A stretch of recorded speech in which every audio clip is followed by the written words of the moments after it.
깨어있는 방송 한국의 뉴스 채널 YTN 뉴스 FM. 전원책과 함께하는 출근길 시사 프로그램 출발 새아침.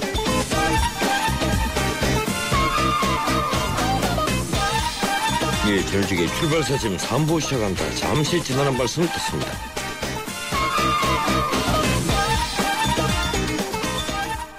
김남주는 어떤 정수기 쓰냐고요? 쭉 청호꽃만 쓰다가 다시 청호신상 티니 29cm니까 어디든 쏙. 전기세, 렌탈료는 알뜰, 자외선 살균까지 알아서 척척.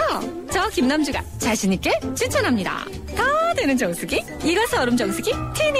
1588-2290 청호나이스. 쭉쭉쭉 50년 한결같이 쭉 쭉쭉쭉 서울에서 제주까지 쭉 쭉쭉쭉 국민 모두와 함께 앞으로도 쭉 쭉쭉쭉. 그래서 저 유호정은 쭉 MG 새마을금고에 갑니다. 메이크 굿 MG 새마을금고.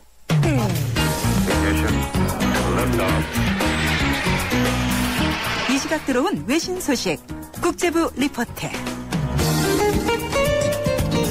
예, 미국 최대 신문 워싱턴 포스트가 아마존에 팔렸다는 소식이 밤새 들어와 있었습니다.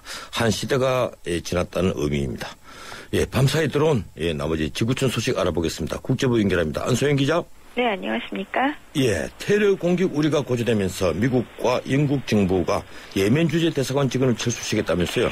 네, 미국과 영국 정부가 예멘 주재 대사관 직원들을 철수시키는 등 자국민 보호 조치에 나섰습니다. 미국 국무부는 예멘에서 테러 공격 가능성이 줄지 않고 있어서 필수 인력을 제외한 대사관 직원을 공군 항공기를 이용해 철수시켰다고 밝혔는데요. 군부는 또 예멘의 안보 위협 등급은 최고 수준이라면서 예멘을 여행하거나 또 예멘에 살고 있는 미국인들은 즉각 예멘을 떠날 것을 촉구했습니다.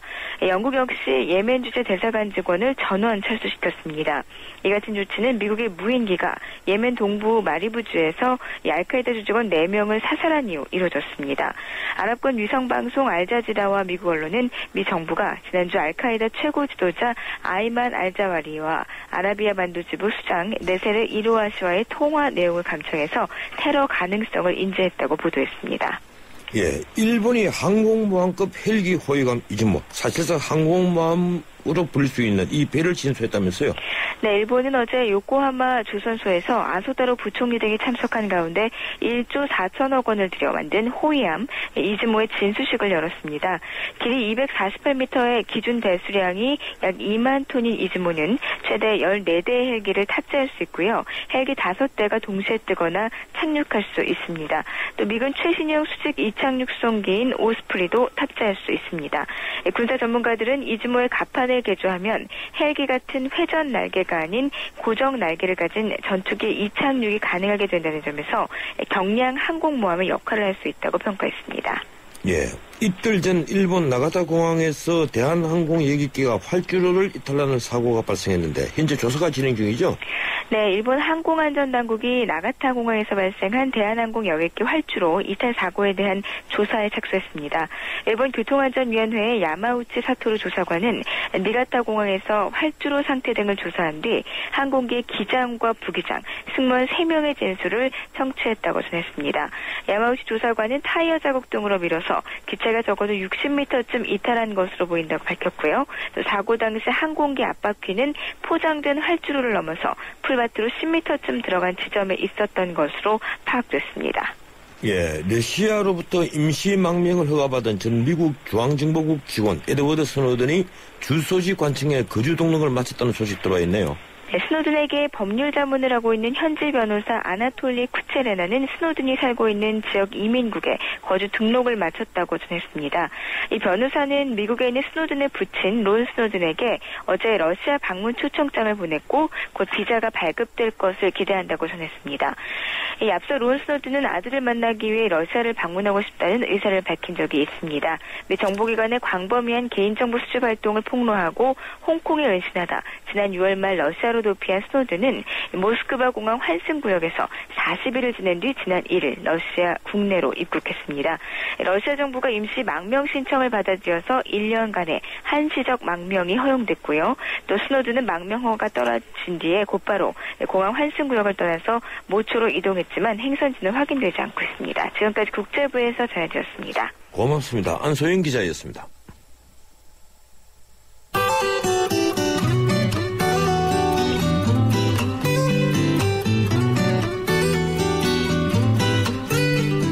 출발새 아침 교통정보입니다. 수요일 아침 출근길입니다. 오늘 아침에 평소에 비해서는 이동량이 조금은 적은 편인데요. 돌발 구간들은 끊이지 않고 있습니다.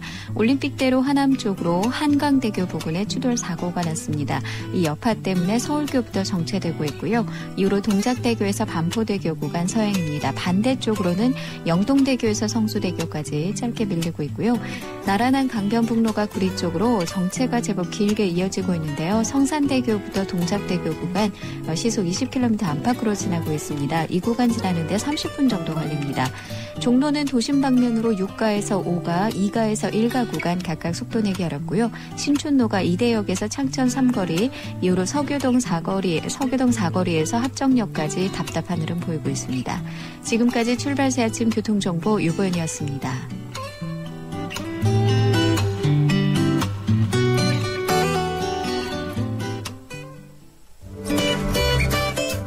전원책의 출발새 아침은 청취자 여러분의 참여를 기다립니다. 50원의 유료 문자 샵 0945로 문자 보내주시면 되고요. 골뱅이 YTN 날스타트 트위터로도 참여 가능합니다. 좋은 의견 많이 남겨주세요.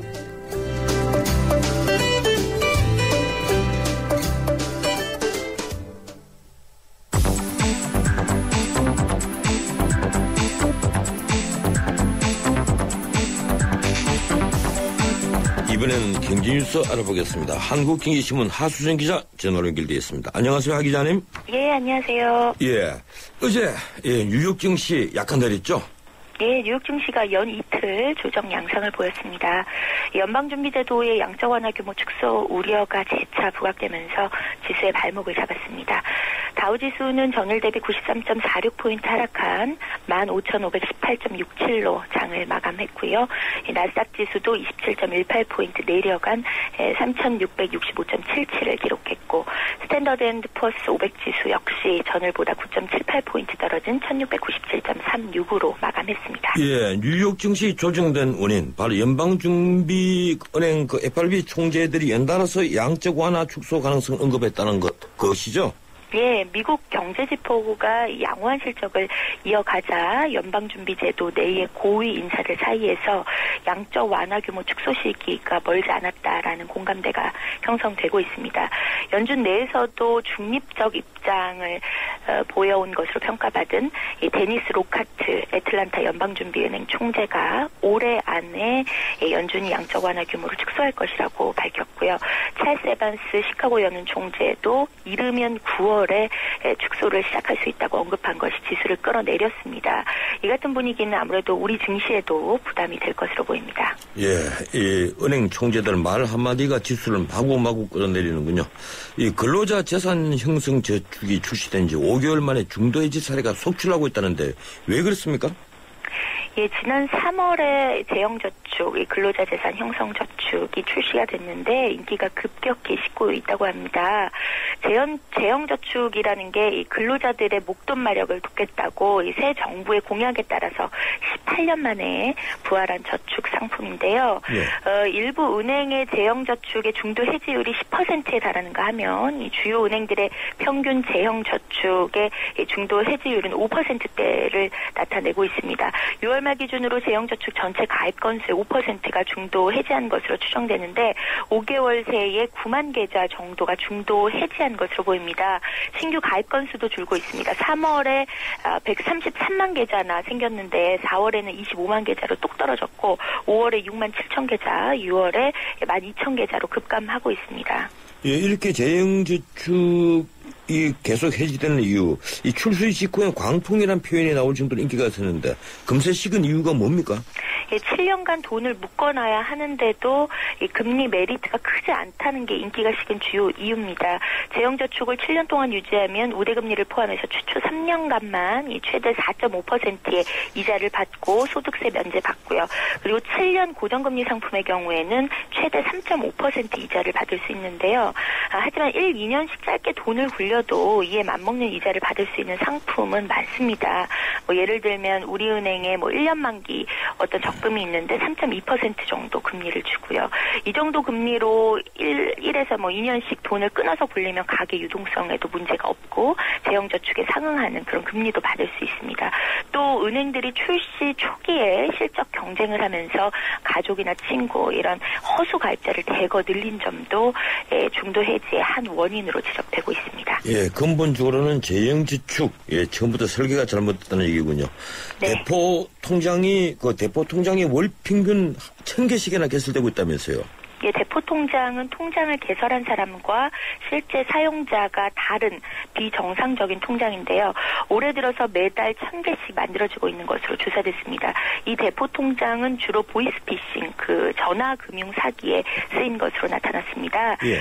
감독원 조사 결과 월평균 대표통장 개설 규모가 지난해 5월에 1,500건이었는데 정부가 보이스피싱과 대출 사기를 포함한 불법 사금융 척결에 나서서 이제 같은 해 6월에 420건 그리고 7월에 380건으로 줄었습니다.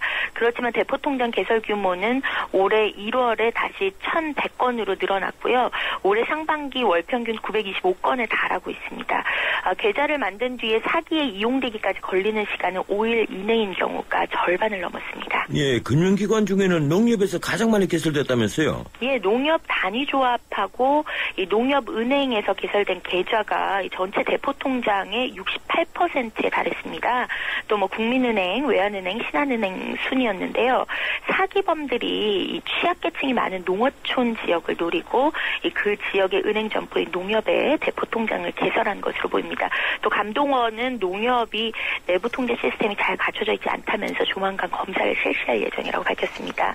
앞으로는 은행에서 또 신분증 진위 확인 통합 서비스라는 것을 이용하는 방안이 추진되는데요. 이 서비스를 이용하면 은행 창구 직원이 행정안전부와 같은 관련 기관을 통해서 신분증 사진과 지문의 특징을 전송받고 그리고 고객 신분증과 대조를 할 수 있어서 대포통장 개설이 좀 어려워지지 않겠나 이렇게 생각이 듭니다. 예, 그렇군요. 예, 수입차 판매가 계속 늘고 있다. 예, 이런 소식도 들어와 있네요. 예, 이제 주위에서 수입차 보는 게 그리 낯설지가 않을 정도인데요. 월간 수입차 판매량이 또다시 사상 최대치를 경신했다고 하네요. 7월 한 달간 팔린 수입차가 14,000대로 전년 동월보다 38%나 증가했습니다. BMW, 폭스바겐, 메르세데스 벤츠, 아우디, 도요타 순으로 많이 팔렸습니다.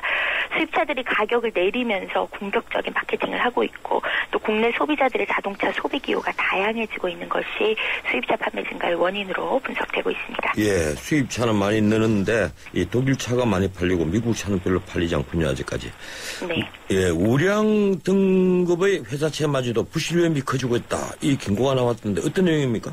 네, 맞습니다. 신용평가기관이 매기는 회사채의 등급은 BBB라고 표시된 등급부터 투자 등급이라고 합니다. BBB 위로 이제 A가 있고 그리고 AA 그 위에 AAA 이렇게 최상급 등급이 올라가는데요. A 등급 이상이면 우량기업의 회사채로 평가받고 있습니다. 반면에 이제 투기 등급은 BB, B, CCC, C 이렇게 내려갑니다. 그런데 이제 LG경제연구원이 지난달 말 기준으로 400여 개 기업의 재무 상황을 분석을 해봤더니 우량 등급의 회사마저도 신용 위험이 크게 증가한 것으로 나타났습니다. 경기 침체로 등급이 좋은 기업 상당수가 실제 빚을 갚을 수 있는 능력이 크게 나빠졌기 때문입니다. 영업이익으로 이자 비용조차 부담하지 못하거나 또 차입금이 영업이익의 3배가 넘어가는 기업, 그러니까 현재 재무 상태로는 사실상 빚을 갚기 어려운 기업이 어딘지 살펴봤더니 투자 등급인 BBB 등급 기업에서 39%나 해당됐다는 겁니다. A- 등급도 35.3%가 빚을 갚기 어려운 재무 상태였고 초우량 등급인 AA 등급에서도 6에서 7% 정도가 해당됐습니다. 안전자산이 더 이상 이제 안전자산이 될 수 없는 상황이기 때문에 회사채 투자할 때도 꼼꼼히 기업의 재무 상태를 확인하셔야겠습니다. 예, 고맙습니다. 오늘은 여기까지 듣도록 하겠습니다. 고맙습니다. 지금까지 한국경제신문 하수정 기자였습니다.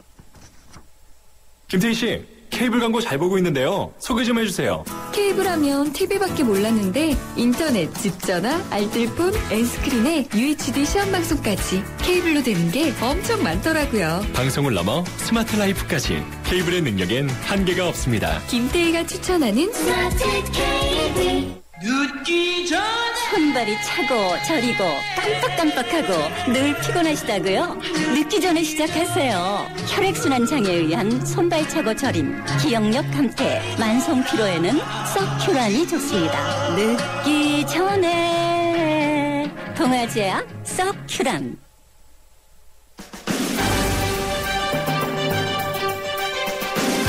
예, 저는 지금 출발사침 3부 여기서 마치고 잠시 뒤 4부 이어갑니다.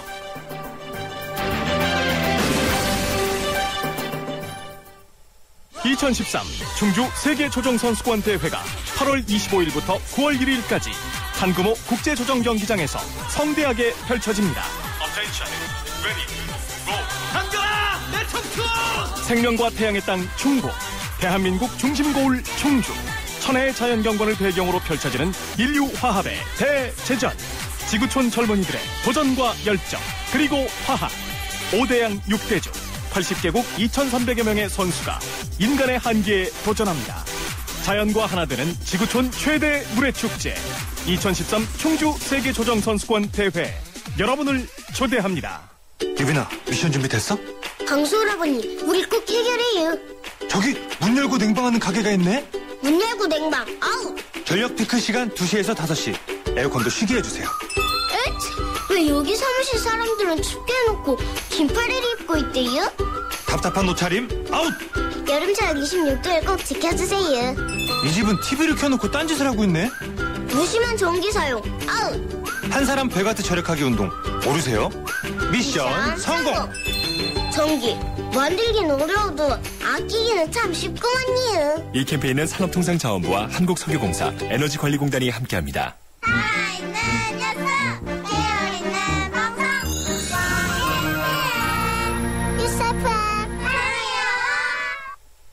네, 전우식의 출발사침 4부 순서 시작합니다. 잠시 지나는 말씀 듣습니다. 튼튼한 타이어 트럭의 금호 타이어 금호. 튼튼한 타이어 트럭의 금호 타이어 금호. 언제나 오래오래 트럭엔 금호 타이어. 튼튼한 트럭 타이어 금호 타이어. 매장에서 신제품 RA50을 찾으세요. 잠은 인생의 사치라던 에디슨. 하지만 그의 열정을 지켜준 것도 깊은 잠이었습니다. 짧게 자도 깊고 편안하게. 시대의 리더와 함께한 시몬스. 당신의 인생과 함께합니다. 흔들리지 않는 편안함. 시몬스. 송중기는 여름이니까 아이스 커피, 중기는 맥심 아이스, 맥심 아이스 커피. 맛있다. 여름이 시원해진다. 맥심 아이스 커피 믹스. 뉴스의 체감 온도를 높여드립니다. 전원책의 출발 새 아침.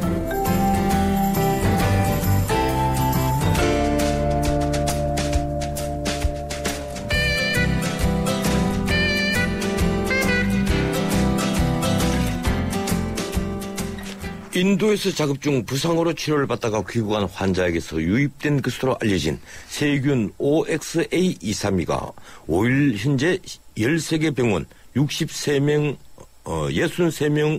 환자에게서 발견돼서 우려가 커지고 있습니다. 이 OXA232 세균은 카바페넴 계열 항생제 분해 효소 생성 장내 세균으로 흔히 CP2로 불리는 위험한 세균입니다. 카바페넴계 항생제는 현재로선 최고의 항생제로 알려져 있죠. CP2는 그러니까 이 약이 듣지 않는 세균이라는 뜻입니다. 쉽게 말해서 시중의 항생제가 전혀 듣지 않는 그런 세균이 퍼지고 있다는 말입니다. 그래서 일반적으로 슈퍼박테리아라고 불립니다.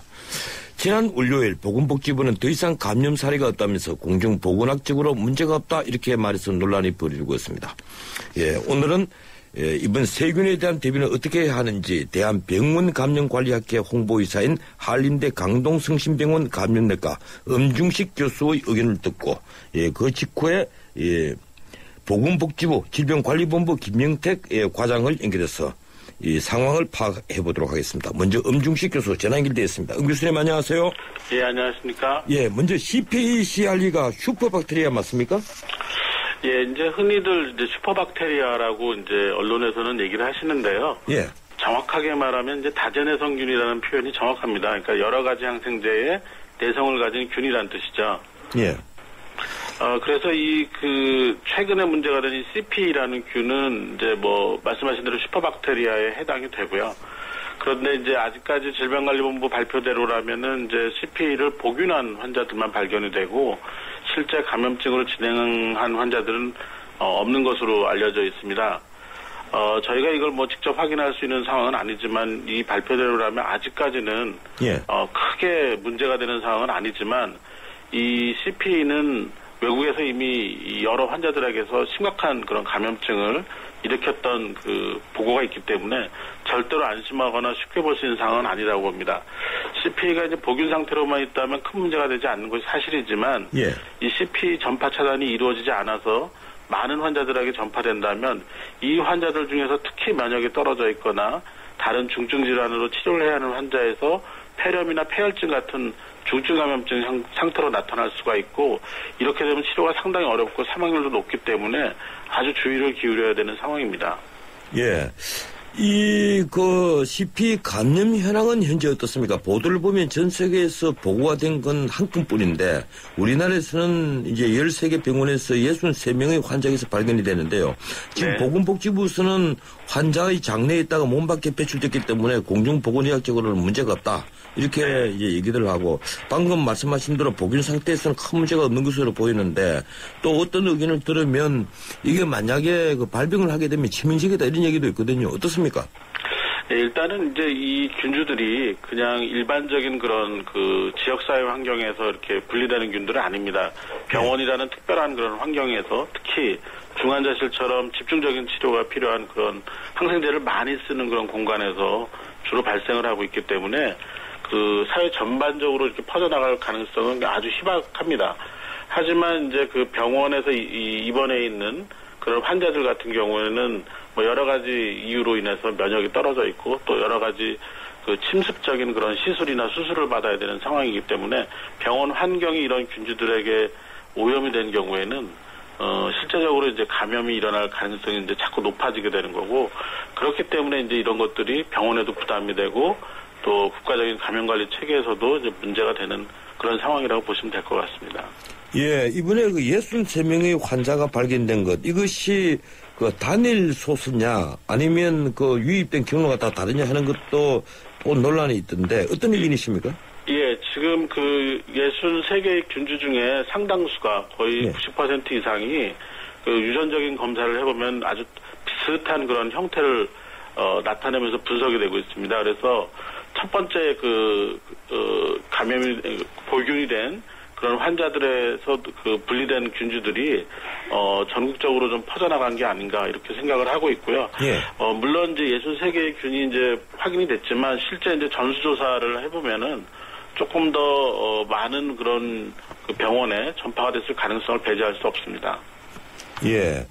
지금 이번 기회에 이제 질병관리본부가 전수감시 체제를 구축해서 슈퍼박테리아를 관리하겠다 이렇게 밝혔는데 정부의 이런 대책 어떻게 보고 계십니까?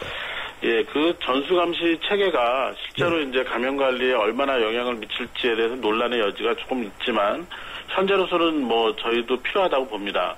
그런데 이제 이 전수감시 방법으로 바꾸는 경우에는 특히 이제 중소병원에서는 이것을 이제 전담할 전문 인력이나 체계를 확보해야 되는데 이게 쉽지 않을 것 같습니다. 그리고 실제로 이런 다제내성균 전파 관리를 위해서는 이런 전수감시와 같은 감시 체계도 중요하지만 전파 관리를 위해서 직접적으로 필요한 장비라든지 일회용 소모품이라든지 격리실 이런 것들이 상당히 필요하게 되는데요. 여기에 대한 수가나 이런 것들이 결정이 되어 있지 않거나 매우 낮게 책정이 되어 있기 때문에 여기에 대한 비용도 대폭 확충하지 않으면 실제 병원에서 실제적인 관리를 할 하지 않을 것으로 예측이 돼서 여기에 대한 그 예산 확충, 지원, 정책적인 지원 이런 것들이 반드시 이루어져야 된다고 보고 있습니다. 예, 결국 전문 인력과 비용이 역시 또 문제가 되는 것이군요. 네네. 예, 그 현재 대형 병원에서 지금 대학병원 같은 데서 감염 관리를 전담하는 곳이 있습니까? 예, 지금 현재 의료법에서는 200병상 이상 의료기관에서는 반드시 감염관리위원회를 두고 감염관리 전담 인력을 두도록 규정을 하고 있습니다. 그래서 대부분의 대형 병원에는 감염관리위원회가 병원 전체의 그 감염관리와 관련된 전반적인 방향이나 정책을 결정하고 이거를 이제 결정된 부분을 감염관리실이라고 하는 부서에서 수행하고 모니터링 피드백을 하는 체계가 일반적인 그런 체계입니다. 감염관리 전담 인력이라고 하면 이제 저 같은 이제 감염내과 의사하고 감염관리 전문 간호사를 둘 수 있는데 이 인력들이 이제 감염관리위원회와 감염관리실에서 진행하는 업무 전반을 수행하게 되고 있습니다. 그래서 이 과정에서 다전해 성균의 발생을 정기적으로 감시하고 발견이 되는 경우에는 이제 보고하고 적절한 차단 대책을 세우고 실행하게 되는데 이런 전담 인력들이 사실 상당히 제한적으로 있습니다. 그래서 대형 병원들은 대부분 이제 갖추고 있지만 중소병원에서는 사실 전수조사를 할 때 이런 인력을 확보하기가 어려운 상황이죠. 예, 지금 슈퍼박테리아와 관련된 뉴스를 보면 희생자는 주로 중환자에게서 발견이 되는데요. 예, 물론 그 저희들이 중환자실 방문할 때는 손을 세척하라고 다 합니다만은 그래도 말 그대로 면역력이 약한 중환자에게만 치명적인지 아니면 문병하는 어린이나 일반인에게도 위험한지 그게 궁금합니다. 어떻습니까? 예, 이번에 그 발견된 균들이 앞서 말씀드린 것처럼 이제 중환자실 같이 중증 질환으로 장기간 입원해서 치료를 받는 환자들에서 주로 발견이 되고 있습니다. 예. 이게 다전해성균이다 보니까 치료에 사용할 수 있는 항생제가 제한적이어서 치료 실패 가능성이 높고 사망률이 높은 것으로 알려져 있는데 대부분 사망한 환자나 심각한 감염이 일어난 환자들 보면 거의 모두가 면역이 떨어져 있거나 또는 다른 면역 저하 질환이 있어서 감염에 취약한 그런 분들이 감염된 것으로 알려져 있습니다. 그래서 이제 정상적인 면역을 가진 성인의 경우에서는 감염 확률이 매우 낮고 또 노인이나 어린이 같이 일반적인 면역력이 약한 경우에도 병원을 방문하는 정도의 접촉 강도로는 잘 감염이 되지 않는 것으로 알려져 있지만 그래도 이런 어린이나 또는 노인분들 같은 경우는 병원 방문이나 이런 걸 좀 삼가해서 노출될 확률을 줄이는 게 중요할 것 같습니다. 예, 지금 서울 아산병원 우준희 교수는 어느 인터뷰에서 슈퍼박테리아 감염 발생 건수보다 중요한 것은 장기간의 감시 자료에 기반을 둔 감염 관리 정책이다 이런 의견을 냈는데 지금 은 교수님께서 보시기에 우리나라 장기적인 감염 관리 실태 어떤 상황입니까? 예, 이제 서유럽 쪽이나 북미의 보건 선진국이라고 하는 나라들의 감염 관리 현황이나 현황하고 우리나라를 비교해 보면 격차가 상당히 심합니다. 먼저 보건 당국에도 이런 이제 병원 감염이라는 표현보다는 요새 이제 의료 관련 감염이라는 표현을 하는데 이런 의료 관련 감염과 감염 관리를 전담하는 부서가 이제 없는 상태고 전문 인력도 모자란 상황으로 이제 국가적인 감염 관리 전략을 수립하거나 관련 정책을 만들어서 시행하기가 쉽지 않은 상태입니다. 또 각각의 병원에서도 감염 관리를 위한 전문 인력을 충분히 확보를 못하는 경우가 많고 특히 중소병원 같은 경우는 더욱 그렇고요. 또 감염 관리를 하려면 적극적인 감염 관리를 위해서 필요한 여러 가지 장비라든지 일회용 소모품 또 이런 다전해성균 감염이 된 환자들을 격리하는 데 필요한 그런 격리실 등에 대한 의료 수가가 아예 책정이 되지 않거나 너무 낮아서 제대로 병원들이 감염 관리를 할 수 없는 상황입니다. 그래서 이런 열악한 그런 상황을 좀 개선을 하기 위한 그런 과감한 그런 예산 지원이라든지 정책 수립 이런 것들이 기본적으로 이루어져야지만 실제적인 감염 관리가 이루어질 것으로 생각을 하고 있습니다. 예, 이번에 언론 기사들을 쭉 살펴보니까 이 슈퍼박테리아 생기는 것이 바로 항생제 남용이 하나의 원인이다 이렇게 돼 있던데 이 우리나라가 항생제 사용량이 OECD 국가 중에서 3위에 이를 정도로 많다고 알고 있습니다. 의료 현장에서 항생제 사용이 늘어난 이유가 무엇입니까? 항생제 남용을 줄일 길이 없는가요? 일단은 일선에서 가장 문제가 되는 건 이제 감기와 같은 항생제가 필요하지 않은 그런 질환에 대한 항생제 처방이 여전히 많은 편이라는 게 가장 첫 번째 문제라고 볼 수 있는데요. 그렇지만 실제로 그 최근 10년 동안의 통계를 보면 저희가 이제 그 건강보험 심사평가원에서 상기도 감염에 대한 항생제 처방 양상을 의료기관별로 이제 공개를 한 이후로는 꾸준히 줄어들고 있습니다. 그런 상황이라서 일단 그 문제는 어느 정도 이제 해결 가능성을 보이고 있는데요.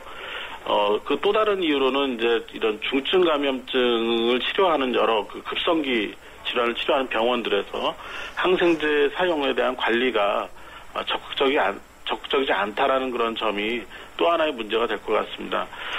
대형 병원의 대부분은 그 특별한 그런 그 내성을 유발할 수 있는 항생제들을 처방을 이제 그 감염내과 의사와 같은 전문가들이 이제 허락을 하면 이제 쓸 수 있도록 처방 프로그램을 만들어서 조절하는데요.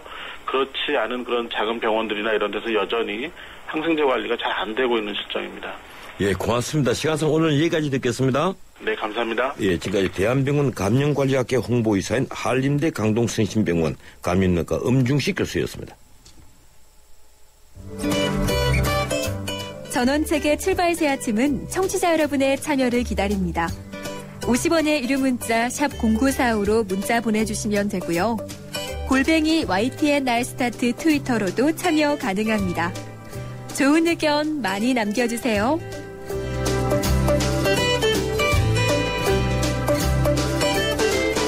예, 다시 한번 정리해드리죠. 인도에서 자급증 부상으로 치료를 받다가 귀국한 환자에게서 유입된 것으로 알려진 세균 OXA232가 5일 현재 13개 병원 63명의 환자에게서 발견되고 있습니다. 예, 이 CP이라고 불리는 슈퍼박테리아. 과연 이 박테리아, 이 환자들의 목숨을 위협하는 수준은 아닌 것인지, 그리고 또 우리가 어떻게 대비해야 되는지, 이번에는 이번에는 보건복지부 질병관리본부 김영태 감염병 관리과장 연결해서 정부가 파악하고 있는 현황 들어보도록 하겠습니다. 안녕하세요, 김 과장님. 네, 안녕하십니까, 김영태입니다. 예, 먼저 용어 정리부터 다시 한번 더 하겠습니다. 이 인도에서 네. 환자에게서 나왔다는 세균 이름이 OXA232로 되어 있던데 이것이 네. 슈퍼박테리아다 아니다. 방금 저희들이 엄중식 교수하고 인터뷰를 했습니다만 이 네. 슈퍼박테리아를 볼 수 있다. 이제 이런 얘기인데 어떤 항생제에도 듣지 않는 박테리아라면 슈퍼박테리아라고 불려야 되지 않겠습니까? 공식 명칭이 어떻습니까? 저희들은 이제 공식 명칭은 이제 그 항생제 내성균이고요. 예.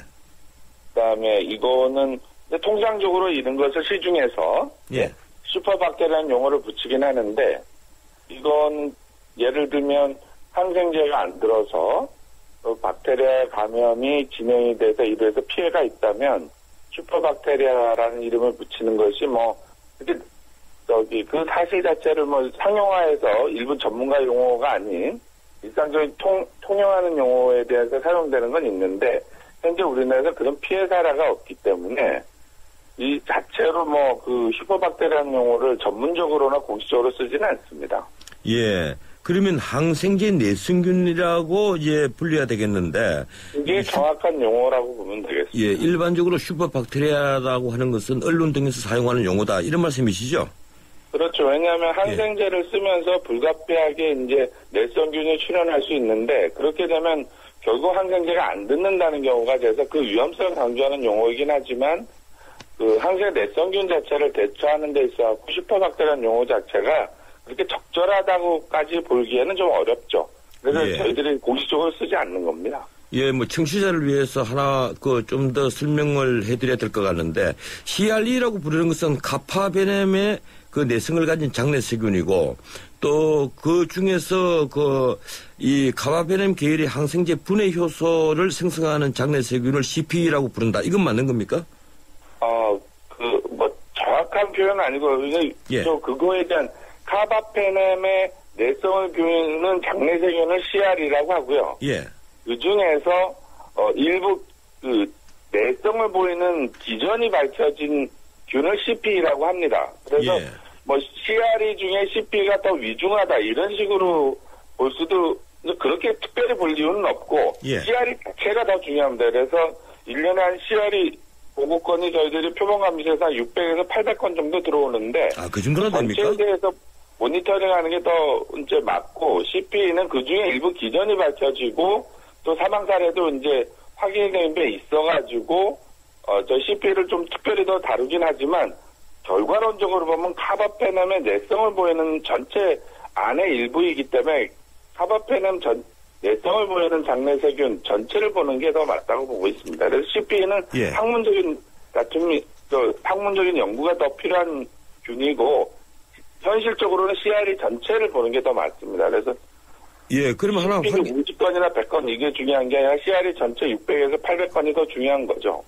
근데 하나 더 확인하고 싶은 것이요. 이 CP라는 것이 언론에서는 전 세계적으로 보고된 게 한 건밖에 없었다. 근데 우리는 63건이나 있다. 이런 얘기거든요. 그건 맞습니까? 그거는 아마 옥사 232형이 우리나라에 첫 투입된 확인된 첫 유전형이라 그렇지. 기존의 CRE 중에는 NDM1 형인 것 등 여러 가지 유전형이 있어요. 그리고 이런 형들은 유럽이나 미국이나 여러 나라에서 선진국에서 이렇게 사망 사례가 보고된 유전형에 과거에 있었던 유전형. 그리고 옥사 232는 인도에서 주로 발생하고 유럽에서 첫 케이스가 한 3년 전인가 발생한 몇 년 전에 수년 전에 확인된 바 있어서 그게 아마 그 사실 자체가 와전된 것 같고요. 지금 우리 유전형이 새로 확인된 유전형이 과거에 우리가 존재했던 CRE의 유전형보다 더 위험하다는 것이 아니고 오히려 그 과거에 있었던 유전형에서 유럽이나 선진국에서 이렇게 그 사망 사례나 어떤 게 있었던 그런 유전형이니까 그렇게 특별히 학문적으로 분류해도 특별히 더 과거 유전형에 더 현실적으로 의미 있다 이렇게 보질 않습니다. 지금 그 국내 13개 병원에서 발생한 63명의 환자 이 확산 경로는 어떻게 파악하고 있습니다. 이 단일 소스입니까 아닙니까? 근데 이 사실부터 좀 확인해야 되죠. 1년에 제가 한 600에서 한 800건, 900건 정도가 균이 발생한다고 말씀드렸지 않습니까? 그렇습니다. 그러면 사실은 우리나라의 거의 대부분의 병원에서 발생한다고 볼 수 있습니다. 그 중에서 옥사 232라고 하는 것은 우리나라에 첫 확인이 됐기 때문에 이게 선호를 파악할 수 있어서 CR이 발생하고 관리되는 상황 하에서 이것이 어떻게 전이돼 가는지를 경로를 파악한 역학조사를 전이 경로를 저희들이 밝혀본 건데 이게 특별히 어떤 식으로 기존의 CR이하고 다른 전이 경로를 갖거나 그러진 않았습니다. 다만 이것이 해외 유입에 돼서 국내 이렇게 13개 병원으로 전이가 됐고 거기 안에서 국한된 전이 경로를 가졌다는 것을 확인한 것이고요.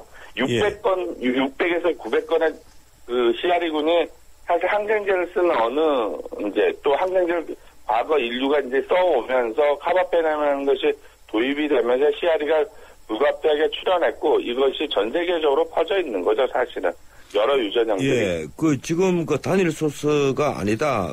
이런 말씀이신데 600, 800건 아니 옥사 232 자체는 인도에서 화상 환자가 들어오면서 이제 우리나라 국내에 전파된 한 단일 소스에서 전파된 게 맞습니다. 그러나 이거는 앞으로는 이제 이것이 여러 소스에 의해서 이제 지역사회에서나 이제 이것이 이제 존재하겠죠. 우리나라에도 옥사 232가 계속 출현할 겁니다. 다른 유전형이 출현한 것처럼. 그렇군요. 이 새누리당 김명숙 의원이 보건복지부로부터 제출받은 국감 자료를 보면요. 올해까지 국내 100대 상급 및 종합병원에서 슈퍼박테리아 발생 건수가 44,867건이나 되는데 현재 우리나라의 감염 현황 관리 대책이 잘 세워져 있다고 보십니까? 이게 다대 내성균이 발생한다는 것과, 그러니까 항생제 내성균이 발생한다는 것과, 그 다음에 이것이 이제 병원 내에서 이제 의료감염 이런 거 두 가지 분리된 트랙이 있는데요.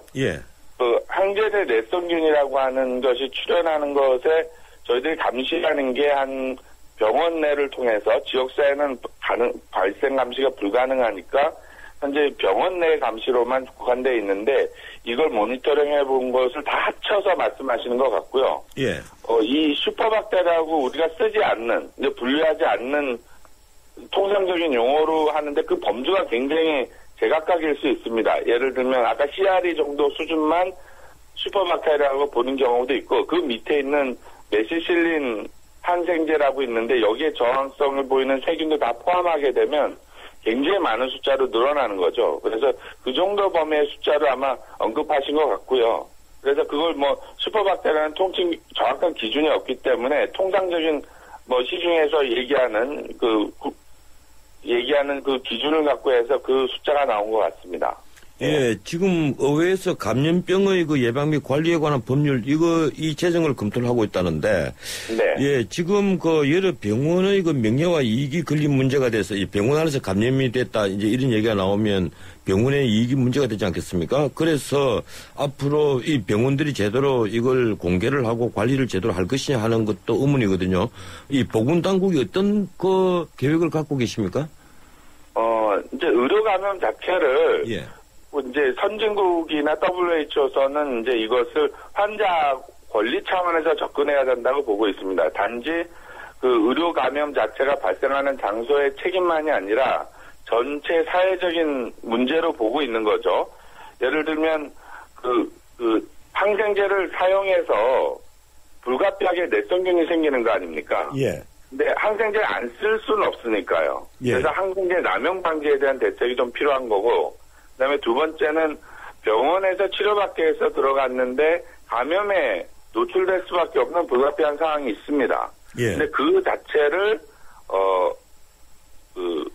단지 그 발생 장소에만 모든 책임을 물어서 해결할 문제는 아닌 거죠. 왜냐하면 그 사회적 비용을 부담해야 되니까요. 예. 의료 감염을 예방해서 좀 더 6인실 같은 병실 구조가 1인실화돼 좀 더 작은 숫자로 1인, 2인실로 좀 바뀌어야 되고, 모든 이제 수술실이나 중환자실이 감염에 대해서 완전 차단될 수 있는 시설 가지고 굉장한 사회적 비용이 들어가거든요. 예, 그렇군요. 그 비용을 이제 얼만큼 부담할 거냐에 대한 문제, 또 그다음에 현재 우리 감염 관리에 대한 부분, 예를 들면 그래서 이것을 이 모든 의료 감염이 보다 선진화되는 데선 점진적이면서도 아주 포괄적인 접근이 필요해야 개선될 상황입니다. 그래서 발생 장소에 대한 책임만은 무서워서 해결될 문제는 아니라고 보는 거고요. 예. 두 번째는 이것을 이제 감시를 잘해서 양성화시키려고 하는 겁니다. 의료 감염 자체를 좀 더 드러나게 하기 위해서는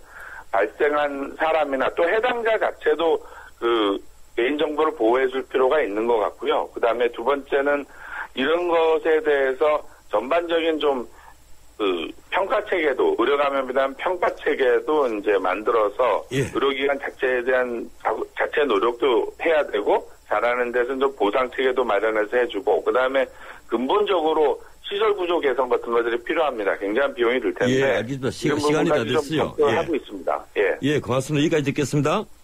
네, 감사합니다. 예, 질병관리본부 김영택 관리과장이었습니다. 대출금리 유형부터 대출 종목까지 모두 당신에 의해 결정된다. 이것이 현대 에이블론. 놀라운 건 당신의 가능성이 높아졌다는 것. 대출의 새로운 변화. 현대증권에서 시작합니다. 에이버 현대증권. 담보유지 비율 미달 시 이미 처분될 수 있으며 주가 하락 시 투자 손실이 확대될 수 있습니다.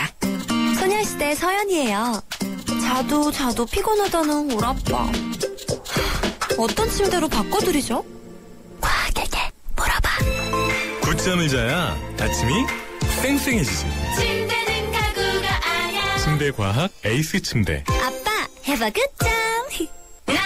지금 PYA를 리스 렌트하시면 1년 뒤 새로운 모델로 바꿔드립니다. 아이서틸은 벨로스터로, 벨로스터는 아이서티로, 아이포틸은 아이포티 스타일은 그랜저 산타페로. 이게 가능해? 그럼 PYL이니까. 갖는 법조차 유니크한 PYL. 최소 3년 이상 계약, 최종 변경 시 88만 원 부담. 자세한 사항은 홈페이지 참조. 정치는 말이 승천입니다. 말은 보이지 않는 칼이죠. 요사이 우리 정치판 막말이 너무 많습니다. 전직 대통령은 물론이고 전직 대통령에게도 개구리, 기등, 입에 담아서는 안 되는 온갖 욕설을 합니다. 그건 비판이 아니라 욕설에 불과하죠. 국회의원이 대통령을 두고 바뀌내는 방빼란 말을 했어. 예, 그런 말을 트위터에 올렸어. 예, 정말 사람들을 놀라게 한 일이 있습니다. 미국에서 이런 짓들을 했다면 어떻게 되었을까요? 즉시 의원직에서 물러나야 했을 겁니다. 그것뿐이 아니죠. 동해의원에게도 국정조사 증인에게도 막말이 쏟아졌다 합니다. 말로 던진 칼 반드시 부메랑이 돼서 자신에게 돌아옵니다. 오늘은 여기까지입니다. 전인책의 출발새 아침, 지금까지 진행의 전인책 변호사였습니다. 내일 뵙죠. 고맙습니다.